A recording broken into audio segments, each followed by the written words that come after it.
করতে হবে যেন আমি মারা যাওয়ার পর আমার জন্য বিশ্বের লোকজন আফসোস করে। দেখেন, ইরানের ধর্মীয় সর্বোচ্চ নেতা আয়াতুল্লাহ খোমেনি নিজের জীবনটা যেভাবে গঠন করেছেন, তার পরবর্তী প্রজন্মকেও সেভাবে শেখান তিনি। جانم شما شما اول بزرگ بشید، انشالله قدرتون بلند بشه، درس بخونید و عالم بشین و انشالله برای اسلام مفید باشید. یه 80-90 سالم عمر کنید بعدم شهید بشید.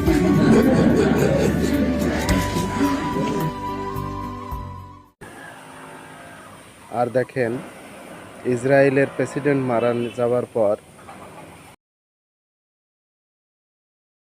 প্রত্যেকে তাকে ধিক্কার জানাচ্ছে, বদদোয়া করতেছে।